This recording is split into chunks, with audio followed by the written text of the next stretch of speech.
नमस्कार दोस्तों। जय श्री कृष्ण। राधे राधे। प्रिय दर्शकों, जो औरतें कपड़े खोलकर नहाती हैं उसके जीवन में इसका क्या असर पड़ता है। मित्रों, इस वीडियो में एक कहानी के जरिए आपको बताया जाएगा। साथ ही ये वीडियो आपको बहुत अच्छी जानकारी और सीख देकर के जाएगी। तो चलिए मित्रों, आपका कीमती समय बर्बाद ना करते हुए अब सीधे कहानी पर ही पहुंचते हैं। मित्रों, एक समय विष्णु भगवान लक्ष्मी माता के साथ हरिद्वार में घूम रहे थे। लक्ष्मी माता ने देखा कि समस्त मनुष्य गंगा में नहा नहाकर हर हर गंगे कहते चले जा रहे हैं। प्रिय दर्शकों, अगर आप यह कहानी सुन रहे हैं तो पूरा सुनिएगा, क्योंकि आधा अधूरा ज्ञान कभी किसी के लिए सही नहीं होता। इसके अलावा हे माता लक्ष्मी, जो भी भक्त इस वीडियो को लाइक करे और चैनल को सब्सक्राइब करके कमेंट में जय माता लक्ष्मी लिखे, उनके घर में धन की कभी कोई कमी न रहे, उनका घर हमेशा धन से भरा रहे। दोस्तों, जब माता ने देखा कि समस्त मनुष्य गंगा में नहा नहाकर हर हर गंगे कहते चले जा रहे हैं, परंतु सभी दुखी और परेशान हैं, तब लक्ष्मी माता ने बहुत आश्चर्य से भगवान विष्णु से पूछा, गंगा में इतनी बार स्नान करने पर भी इनके पाप और दुखों का नाश क्यों नहीं हुआ? क्या गंगा में अब सत्यता नहीं रही? भगवान विष्णु ने कहा, गंगा में तो वही सामर्थ्य है, परंतु इन लोगों ने पापनाशिनी गंगा में स्नान ही नहीं किया है, फिर इन्हें लाभ कैसे हो? लक्ष्मी जी ने आश्चर्य से कहा कि स्नान कैसे नहीं किया? सभी तो नहाकर जा रहे हैं, अभी तक इनके शरीर भी नहीं सूखे हैं। भगवान विष्णु ने कहा, ये लोग तो केवल जल में डुबकी लगाकर आ रहे हैं, तुम्हें कल इसका रहस्य समझाऊंगा। दूसरे दिन बहुत जोर की बरसात होने लगी, गलियां कीचड़ से भर गई। एक चौड़े रास्ते में एक गहरा गड्ढा था, चारों ओर कीचड़ भर रहा था, और भगवान विष्णु ने लीला से वृद्ध रूप धारण कर लिया और विवश की तरह गड्ढा में जाकर ऐसे पर गए जैसे कोई मनुष्य चलता चलता गड्ढे में गिर पड़ा हो और निकलने की चेष्टा करने पर भी ना निकल पा रहा हो। लक्ष्मी जी को उन्होंने यह समझाकर गड्ढे के पास बैठा दिया कि देखो, तुम लोगों को सुना सुनाकर यूं पुकारती रहो कि मेरे वृद्ध पति अकस्मात गड्ढे में गिर पड़े हैं, कोई पुण्य आत्मा इन्हें निकालकर इनके प्राण बचाए और हम असहाय की सहायता करें। और भगवान विष्णु ने यह भी समझा दिया कि जब कोई गड्ढे में से मुझे निकालने को तैयार हो, तब इतना और कह देना कि मेरे पति सर्वथा निष्पाप है, इन्हें वहीं छुए जो खुद भी निष्पाप हो। यदि आप निष्पाप हैं तो इनके हाथ लगाइए, नहीं तो हाथ लगाते ही आप भस्म हो जाएंगे। लक्ष्मी जी तथास्तु कहकर गड्ढे के किनारे बैठ गई और आने जाने वालों को सुना सुनाकर भगवान विष्णु जी की सिखाई हुई बात कहने लगी। गंगा में नहाकर लोगों के दल आ रहे हैं, और सुंदर युवती को यूं बैठी देखकर कईयों के मन में पाप और कईयों को कुछ धर्म का भय हुआ। कई कानून से डरे और कुछ लोगों ने तो लक्ष्मी जी को यह भी सुना दिया कि मरने दे बुढ़े को, क्यों उसके लिए रोती है। और कुछ दयालु चरित्रवान पुरुष थे, उन्होंने उस युवती के पति को निकालना चाहा, परंतु लक्ष्मी जी के वचन सुनकर वे भी रुक गए। उन्होंने सोचा कि हम गंगा में नहाकर आए हैं तो क्या हुआ, पापी तो है ही, कहीं सहायता करते समय हम भस्म ना हो जाएं। इस स्त्री के कथन के अनुसार हम खुद भस्म ना हो जाएं। किसी का साहस नहीं हुआ। सैकड़ों आए, सैकड़ों ने पूछा और चले गए। संध्या हो चली। तब भगवान विष्णु ने माता लक्ष्मी से कहा, देखा, आया कोई सच्चे हृदय से गंगा में नहाने वाला। तब थोड़ी देर बाद एक जवान हाथ में लौटा लिए हर हर गंगे करता हुआ निकला।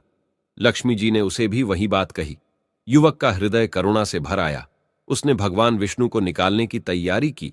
लक्ष्मी जी ने रोक कर कहा कि भाई, यदि तुम सर्वथा निष्पाप नहीं होंगे तो मेरे पति को छूते ही जल जाओगे। उसने उसी समय बिना किसी संकोच के दृढ़ निश्चय के साथ लक्ष्मी जी से कहा कि माता, मेरे निष्पाप होने में तुझे संदेह क्यों होता है? देखती नहीं, मैं अभी गंगा नहाकर आया हूं। भला गंगा में गोता लगाने के बाद भी कभी पाप रहते हैं? मैं अभी तुम्हारे पति को निकालता हूं। युवक ने लपक कर बूढ़े को ऊपर उठा लिया। भगवान विष्णु और लक्ष्मी ने उसे अधिकारी समझकर अपना असली स्वरूप प्रकट कर उसे दर्शन देकर कृतार्थ किया। भगवान विष्णु जी ने माता लक्ष्मी से कहा कि इतने सारे लोगों में से इस एक ने ही गंगा स्नान किया है। इसी दृष्टांत के अनुसार जो लोग बिना श्रद्धा और विश्वास के केवल दंभ के लिए गंगा स्नान करते हैं, उन्हें वास्तविक फल नहीं मिलता। परंतु इसका यह मतलब नहीं कि गंगा स्नान व्यर्थ जाता है। गंगा स्नान का बहुत पुण्य भी है। इसके बाद भगवान विष्णु जी ने माता लक्ष्मी जी से कहा, अब मैं आपको वो 12 बातें बताता हूं।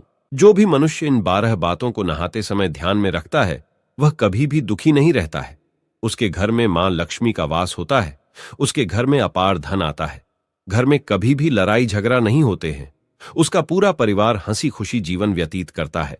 तब माता लक्ष्मी ने कहा, हे भगवान, आप हमें यह 12 बातें बताइए। इसके बाद भगवान विष्णु उन बातों को बताना शुरू कर देते हैं और माता लक्ष्मी बहुत ध्यान से सुनने लगती है। दोस्तों, ये 12 बातें आप लोग भी बिल्कुल ध्यान से सुनना। इसके बाद भगवान विष्णु कहते हैं, प्रिय, ये 12 बातें बताने के बाद मैं आपको एक बात और बताऊंगा। जो औरतें कपड़े खोलकर स्नान करती हैं, उनके लिए यह बात बहुत ही महत्वपूर्ण है। तो हे लक्ष्मी, आप इस बात को बहुत ही ध्यान से सुनना। तभी विष्णु जी अपनी वाणी को शुरू कर और बताने लगते हैं। दोस्तों, विष्णु जी कहते हैं, स्नान करने से शरीर निरोगी रहता है और मन प्रसन्न रहता है। नहाने से चेहरे की क्रांति और शारीरिक आकर्षण में भी बढ़ोतरी होती है। अगर इस नित्य कर्म के दौरान कुछ बातों का ध्यान रखा जाए तो आध्यात्मिक से भी ज्यादा लाभ पाया जा सकता है। नहाने के क्रम में इन बातों का ख्याल जरूर रखा जाना चाहिए। नंबर 1, स्नान करने के बाद शुद्ध होकर पूजा पाठ आदि सारे काम करने के योग्य बनते हैं, इसलिए सुबह को ही स्नान कर लेना चाहिए। नंबर 2, शास्त्रों में कहा गया है कि स्नान करने से इन 10 गुणों की प्राप्ति होती है: रूप, तेज, बाल पवित्रता, आयु, आरोग्य, निर्लोकता, तब और मेधा।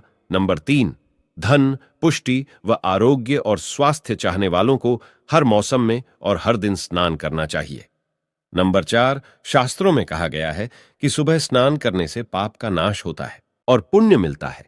ऐसा कहा गया है कि सुबह नहाने वालों के पास नकारात्मक शक्तियां नहीं भटकती, इसीलिए सुबह स्नान करना ही उचित है। नंबर 5, बीमारी के हालत में सिर के नीचे से ही स्नान करना चाहिए। गीले कपड़े से शरीर को पोंछ लेना एक तरह का स्नान ही कहा गया है। नंबर 6, सुबह की लालिमा छाने से पहले ही स्नान लेना श्रेष्ठ माना गया है। नंबर 7, तेल लगाकर और देह को मल मल कर नदी में नहाना मना है। इसकी जगह नदी से बाहर निकलकर तट पर ही शरीर साफ करके तब नदी में डुबकी लगाना उचित है। नंबर 8, जिन घाटों पर कपड़े धोए जाते हैं वहां का जल अपवित्र माना गया है, इसलिए वहां से कुछ दूर हटकर ही नहाना चाहिए। नंबर 9, नदी में 11 या 21 डुबकियां लगाना अच्छा बताया गया है।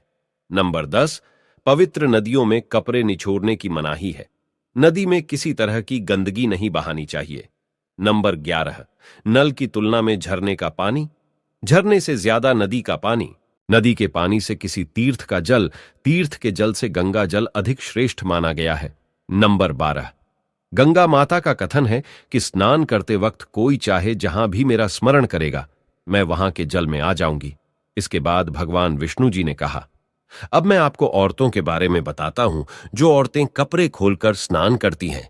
हिंदू धर्म शास्त्रों में हर एक चीज के लिए कुछ नियम बनाए गए हैं। इन नियमों में से एक है स्नान को लेकर की गई बातें। ऐसा माना जाता है कि आम व्यक्ति को शास्त्रों के नियमों का पालन जरूर करना चाहिए, जिससे उनके घर की सुख समृद्धि बनी रहती है और खुशहाली आती है।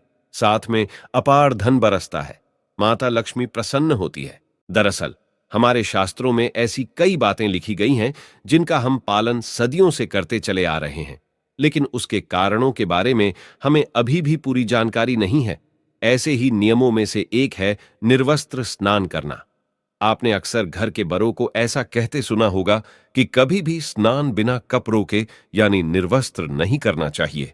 अगर हम पौराणिक कथाओं की बात करें तो निर्वस्त्र स्नान की मनाही का एक सबसे बड़ा कारण कृष्ण जी के समय से जुड़ा है। पौराणिक कथाओं के अनुसार एक बार जब गोपिकाएं सरोवर में स्नान कर रही थीं और वो निर्वस्त्र थी, उस समय बाल कृष्ण ने गोपियों के सभी वस्त्र छिपा दिए। उस समय जब कृष्ण जी ने उनके वस्त्र छिपा लिए और गोपियों ने अपने वस्त्र वापस लेने की प्रार्थना की, तब कृष्ण जी ने उन्हें समझाया कि कहीं भी बिना वस्त्र धारण किए स्नान नहीं करना चाहिए।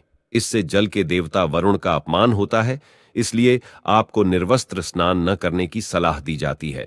अगर आप नहाते समय यह सोचते हैं कि बंद कमरे में कोई आपको नहीं देख रहा है, तो ऐसा गलत है, क्योंकि ईश्वर आपको हर स्थान पर देखते हैं। और यदि आप निर्वस्त्र होकर स्नान कर रहे हैं तो यह मुख्य रूप से जल के देवता वरुण का अपमान करने जैसा होता है। निर्वस्त्र स्नान से आपको पाप लग सकता है और आर्थिक एवं शारीरिक नुकसान पहुंच सकते हैं। यदि आप निर्वस्त्र स्नान करते हैं तो आपके शरीर में नकारात्मक ऊर्जा प्रवेश करती है और आपकी मानसिकता भी नकारात्मक हो सकती है। इसीलिए हमेशा आपको यही सलाह दी जाती है कि आप नहाते समय कोई एक कपड़ा जरूर धारण करें, लेकिन बिना कपड़ों के स्नान ना करें, तभी आपके लिए बेहतर होगा। निर्वस्त्र स्नान से शरीर की सकारात्मक ऊर्जा शरीर से बाहर निकल सकती है और इसका प्रभाव आपके शरीर के साथ आपके मन मस्तिष्क में भी होता है। गरुड़ पुराण के अनुसार जब आप स्नान करते हैं तब आपके पितृ यानी मृत पूर्वज आपके आसपास मौजूद होते हैं। यदि आप निर्वस्त्र स्नान करते हैं तो आपको पितृदोष लग सकता है। ऐसे स्नान करने से आपके पितरों को तृप्ति नहीं मिलती है और ये घर में पितृदोष का कारण बन सकता है और ये वस्त्रों से गिरने वाले जल को ग्रहण करते हैं जिनसे उनकी तृप्ति होती है। निर्वस्त्र स्नान करने से पितृ अतिरिक्त नाराज होते हैं जिनसे व्यक्ति का तेज, बल, धन और सुख नष्ट होता है। इसलिए कभी भी निर्वस्त्र होकर स्नान नहीं करना चाहिए।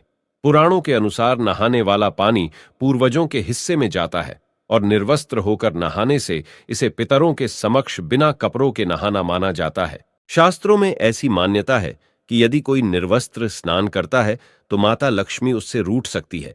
इससे आपकी कुंडली में धन हानि के योग बन सकते हैं और आपकी आर्थिक स्थिति खराब हो सकती है।